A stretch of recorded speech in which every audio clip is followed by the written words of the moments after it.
আজকে আমরা একটা খুব সহজ বিষয় আলোচনা করব। বিষয়টি হচ্ছে পরিত্রাণ। আসুন আজকে পরিত্রাণের কিছু বিষয় আলোচনা করা যাক। পবিত্র বাইবেল থেকে আমরা কিছু পদ দেখব। প্রথম যোহন 5 অধ্যায় 11 এবং 12 পদ। প্রথম যোহন 5 অধ্যায় 11 পদ। আর সেই সাক্ষ্য এই যে ঈশ্বর আমাদেরকে অনন্ত জীবন দিয়াছেন এবং সেই জীবন তাহার পুত্রের মধ্যে আছে। প্রথম যোহন 5 অধ্যায় 12 পদ। পুত্রকে যে পাইয়াছে সে সেই জীবন পাইয়াছে। ঈশ্বরের পুত্রকে যে পায় নাই সে সেই জীবন পায় নাই। আমরা পরিত্রাণের কিছু বিষয় দেখব। প্রথম বিষয়, অনন্ত জীবন কি? অনন্ত জীবনের বিষয়ে পবিত্র বাইবেল কি বলে আমাদের? আমরা অনন্ত জীবন কিভাবে পেতে পারি? যোহন 17 অধ্যায় 3 পদ। আর ইহাই অনন্ত জীবন, যে তাহারা তোমাকে একমাত্র সত্যময় ঈশ্বরকে এবং তুমি যাহাকে পাঠাইয়াছ তাহাকে যীশু খ্রিস্টকে জানিতে পায়। ঈশ্বর এবং যীশু খ্রিস্টকে জানার অর্থকে স্বামী স্ত্রী সম্পর্কের সাথে তুলনা করা যায়। স্বামী স্ত্রী যেমন সুসম্পর্কের মধ্যে দিয়ে পরস্পরকে জেনে যায়, তেমনি ঈশ্বরের সঙ্গে সুসম্পর্ক দ্বারা ঈশ্বরকে জেনে যাওয়াকে অনন্ত জীবন বলে। অনন্ত জীবন কে প্রদান করে? অনন্ত জীবন কোথায় আছে? অনন্ত জীবন কাদের হয়? যারা পুত্রে আছে, অর্থাৎ পুত্রকে লাভ করেছে, তাদেরই অনন্ত জীবন আছে। কেননা যিশুতে জীবন রয়েছে। যিশুতে বিশ্বাস করা এবং গ্রহণ করা একই বিষয়। কাদের অনন্ত জীবন নেই? সেই সাক্ষ্য এই যে প্রথম যোহন 5 অধ্যায় 13 পদ। তোমরা যাহারা ঈশ্বরের পুত্রের নামে বিশ্বাস করিতেছ, আমি তোমাদেরকে এই সকল কথা লিখিলাম, যেন তোমরা জানিতে পারো যে তোমরা অনন্ত জীবন পাইয়াছ। ঈশ্বর আপনার প্রতি ভালোবাসা কিভাবে প্রদর্শন করছেন? রোমিও 5 অধ্যায় 8 পদ। কিন্তু ঈশ্বর আমাদের প্রতি তাহার নিজের প্রেম প্রদর্শন করিয়াছেন, কারণ আমরা যখন পাপী ছিলাম তখনও খ্রিস্ট আমাদের নিমিত্ত প্রাণ দিলেন। বাইবেলে কেন লেখা হয়েছে? যোহন 20 অধ্যায় 31 পদ। কিন্তু এই সকল লেখা হইয়াছে যেন তোমরা বিশ্বাস করো যে যীশু খ্রিস্টই ঈশ্বরের পুত্র, আর বিশ্বাস করিয়া যেন তাহার নামে জীবন প্রাপ্ত হও। পবিত্র বাইবেল ঈশ্বরের বাণী আরও বলে, যোহন 5 অধ্যায় 39 পদ, তোমরা শাস্ত্র অনুসন্ধান করিয়া থাকো, কারণ তোমরা মনে করিয়া থাকো যে তাহাতেই তোমাদের অনন্ত জীবন রহিয়াছে, আর তাহাই আমার বিষয়ে সাক্ষ্য দেয়। যোহন 5 অধ্যায় 40 পদ। আর তোমরা জীবন পাইবার নিমিত্ত আমার নিকটে আসিতে ইচ্ছা করো না। মানুষের পাপ কেমন ফলাফল নিয়ে এসেছে? আমাদের আদিপিতা আদম যখন পাপ করেছিলেন, সেই পাপ আমাদের কেমন ফলাফল নিয়ে এসেছে বাস্তব জীবনে, সেই বিষয়ে পবিত্র বাক্য, পবিত্র বাইবেল এই কথা বলে। যিশাইয় 59 অধ্যায় 2 পদ। কিন্তু তোমাদের অপরাধ সকল, তোমাদের ঈশ্বরের সহিত তোমাদের বিচ্ছেদ জন্মাইয়াছে, তোমাদের পাপ সকল তোমাদের হইতে তাহার শ্রীমুখ আচ্ছাদন করিয়াছে, এই জন্য তিনি শুনেন না। ঈশ্বরের কাছে মানুষের যাওয়ার চেষ্টা ব্যর্থ হয় কেন? আমরা পৃথিবীতে দেখি যে মানুষ নানাভাবে ঈশ্বরের কাছে যাওয়ার চেষ্টা করছে, কিন্তু তারা কেন বারে বারে ব্যর্থ হচ্ছে সেই বিষয়ে পবিত্র বাইবেল ঈশ্বরের বাণী বলে। এফেসীয় 2:8 যদি আমরা দেখি, কেননা অনুগ্রহে বিশ্বাস দ্বারা তোমরা পরিত্রাণ পাইয়াছ, এবং ইহা তোমাদের হইতে হয় নাই, ঈশ্বরের দান।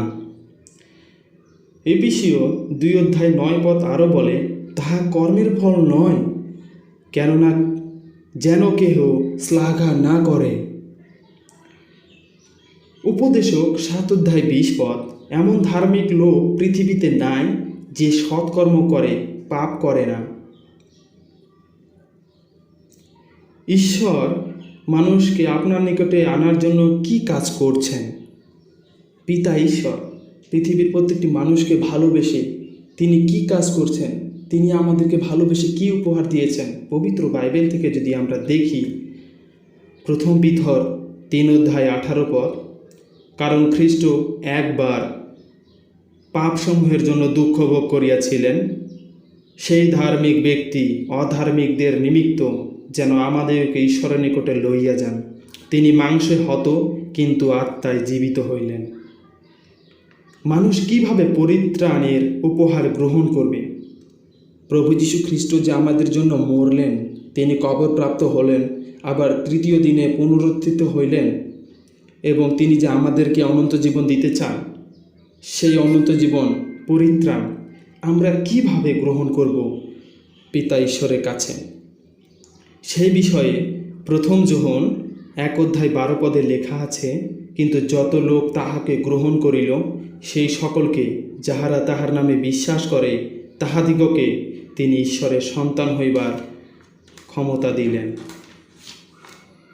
হ্যাঁ, আমরা এইভাবে প্রভু যীশু খ্রিস্টকে গ্রহণ করে, তাকে বিশ্বাস করে, নিজের জীবনে মুক্তিদাতা হিসাবে গ্রহণ করে আমরা সেই পরিত্রাণ আমাদের জীবনে গ্রহণ করতে পারি, আমরা অনন্ত জীবন পেতে পারি।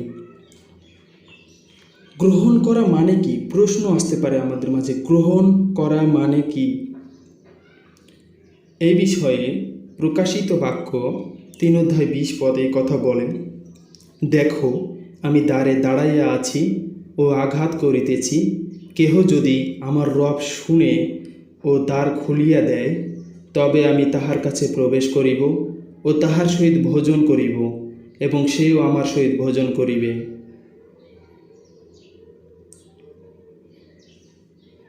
যোহন লিখিত সুসমাচার 5:24 অনুযায়ী বিশ্বাস করার মধ্য দিয়ে পাওয়া 3টি ফল কি কি? আমরা পাপী ছিলাম, প্রভু যীশু আসলেন, তিনি মৃত্যুবরণ করলেন, কবরপ্রাপ্ত হইলেন, পুনরুত্থিত হইলেন, এখন আমরা তাকে বিশ্বাস করেছি, বিশ্বাস করে আমরা ঈশ্বরের সন্তান বলে আখ্যায়িত হয়েছি। আমরা প্রভু যীশুর সঙ্গে স্বর্গে যাওয়ার জন্য প্রস্তুত হচ্ছি। কিন্তু আমরা যে বিশ্বাস করেছি, সে বিশ্বাস করার মধ্যে যে 3টি ফল কি কি, সেই 3টি ফল আমরা দেখব। 1 যোহন 5:24, সত্য সত্য আমি তোমাদেরকে বলিতেছি, যে ব্যক্তি আমার বাক্য শুনে ও যিনি আমাকে পাঠাইয়াছেন তাহাকে বিশ্বাস করে, সে অনন্ত জীবন প্রাপ্ত হইয়াছে এবং বিচারে আনিত হয় না, কিন্তু সে মৃত্যু হইতে জীবনে পার হইয়া গিয়াছে। সেই 3টি ফল হচ্ছে অতীত, বর্তমান, ভবিষ্যৎ। যোহন লিখিত সুসমাচার 10:27-29 এই পদে যারা যিশুর অনুগামী তাদের জন্য কি প্রতিজ্ঞা করেছে? আমরা যে প্রভু যিশুকে বিশ্বাস করলাম, বিশ্বাস করে পরিত্রাণ প্রাপ্ত হয়ে প্রভু যিশু অনুগামী হলাম, তিনি আমাদের জন্য কি প্রতিজ্ঞা করেছেন? যদি আমরা যোহন লিখিত সুসমাচার 10:27 দেখি, আমার মেষেরা আমার রব শুনে, আর আমি তাহাদেরকে জানি, এবং তাহারা আমার পশ্চাৎ গমন করে। যোহন লিখিত সুসমাচার 10:28 আরও বলে, আর আমি তাহাদেরকে অনন্ত জীবন দিই, তাহারা কখনোই বিনষ্ট হইবে না, এবং কেহই আমার হস্ত হইতে তাহাদেরকে কাড়িয়া লইবে না।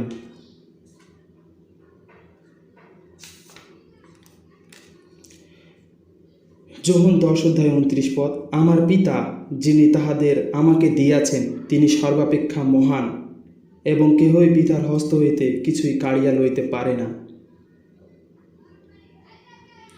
হাতে জড়ানোর একটি উদাহরণ রোমিও 8:38-39 দেখি। রোমিও 8:38, কেননা আমি নিশ্চয় জানি কি মৃত্যু, কি জীবন, কি দূতগণ, কি আধিপত্য সকল, কি উপস্থিত বিষয় সকল, কি ভাবী বিষয় সকল, কি পরাক্রম সকল। রোমিও 8:39, কি ঊর্ধ্বস্থান, কি গভীর স্থান, কি অন্য কোনো সৃষ্ট বস্তু কিছুই আমাদের প্রভু যীশু খ্রিস্টের যিশুতে ঈশ্বরের প্রেম হইতে আমাদেরকে পৃথক করিতে পারিবে না। কোনো ব্যক্তি যদি খ্রিস্টান হয় তবে কেমন পরিবর্তন আসবে? আমরা প্রভু যীশুকে বিশ্বাস করার মধ্যে দিয়ে তার অনুগামী হয়েছি, হওয়ার পরে আমাদের জীবনে কী রকম পরিবর্তন আসবে সেই বিষয়টা পবিত্র বাইবেল থেকে যদি দেখি, 2 করন্থীয় 5:17, ফলত কেহ যদি খ্রিস্টে থাকে তবে নতুন সৃষ্টি হইল, পুরাতন বিষয়গুলি অতীত হইয়াছে, দেখো সেইগুলি নতুন হইয়া উঠিয়াছে। এতক্ষণ আমরা যে বিষয়গুলি আলোচনা করলাম সেই বিষয়গুলি আমাদের জীবনে কি কি পরিবর্তন নিয়ে এসেছে তা যদি আমরা দেখি, বা আপনার জীবনে কি কি পরিবর্তন নিয়ে এসেছে প্রভু যীশুকে গ্রহণ করার পরে এতদিনের খ্রিস্টিয়ান জীবনে, সেই বিষয়গুলি আপনি মিলানোর চেষ্টা করবেন আপনার জীবনের সাথে, অবশ্যই আমাদেরকে জানাবেন। যেমন আন্তরিক শান্তি, পাপের সম্বন্ধে নতুন ধারণা, পাপ থেকে বিজয়, ঈশ্বরের প্রতি নতুন ভালোবাসা, বাইবেল পাঠ করার মন, অভ্যাসের পরিবর্তন, ক্ষমার মনোভাব, অন্য লোকদের প্রতি নতুন আগ্রহ। এই বিষয়গুলি আপনার জীবনে আছে অবশ্যই, কারণ আমরা প্রভু যীশুকে বিশ্বাস করার পরে, তার অনুগামী হওয়ার পরে এই বিষয়গুলি মাস্ট বি আমাদের জীবনে আসে।